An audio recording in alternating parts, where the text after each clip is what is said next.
સુરતના વરાછામાં પરિણીત શખ્સે કુંવારો હોવાનું કહી યુવતી સાથે દુષ્કર્મ આચર્યું. વિડીયો ઉતારી મિત્રો સંબંધી સાથે સંબંધ બાંધવા મજબૂર કરી બેની ધરપકડ. સુરતના વરાછા વિસ્તારમાં એક 20 વર્ષીય યુવતીને લગ્નની લાલચ આપી 5 નરાધમોએ હવસનો શિકાર બનાવી હોવાની હચમચાવતી ઘટના સામે આવી છે. પરિણીત શખ્સે કુંવારો હોવાની ઓળખ આપી વિડીયો ઉતાર્યો હતો અને ત્યારબાદ મિત્રો અને સંબંધી પાસે પણ દુષ્કર્મ કરાવી 23,000 રૂપિયા તથા સોનાની બુટ્ટી પડાવી લેતા પોલીસે તપાસ શરૂ કરી 2 આરોપીઓ અર્જુન અને રણજીતની ધરપકડ કરી છે.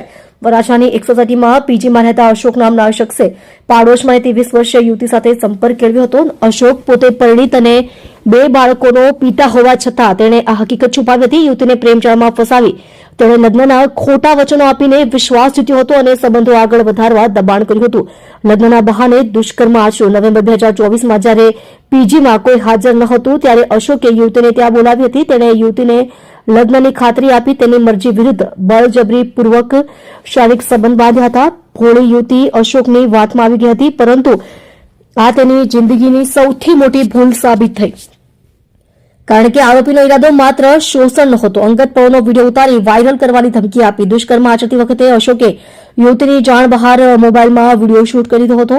જ્યારે યુવતીને અશોકના લગ્ન વિશે ખબર પડી અને તેણે સંબંધ તોડવાનો પ્રયત્ન કર્યો ત્યારે અશોકે આ વિડીયો બતાવી બ્લેકમેલિંગ શરૂ કર્યું હતું. તેણે ધમકી આપી કે જો તે તાબે નહીં થાય તો વિડીયો સોશિયલ મીડિયા પર વાયરલ કરી દેશે. 2 આરોપીઓની ધરપકડ, ફરારની શોધખોળ. ફરિયાદ મળતા જ વરાછા પોલીસ સ્ટેશનના પીઆઈ એચબી પટેલ એક્શનમાં આવ્યા હતા.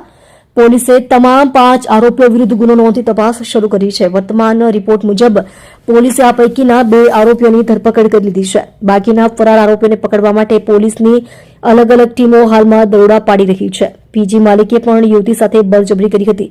ડીસીપી આલોક કુમારે જણાવ્યું હતું કે વરાછા પોલીસ સ્ટેશન વિસ્તારમાં એક રહેણાંક સોસાયટીમાં દુષ્કર્મની ચોંકાવનારી ઘટના સામે આવી છે. ભોગ બનનાર યુવતીની ફરિયાદ અનુસાર વર્ષ 2024થી અત્યાર સુધી 4 શખ્સોએ અલગ અલગ સમયે તેની સાથે દુષ્કર્મ આચર્યું હતું.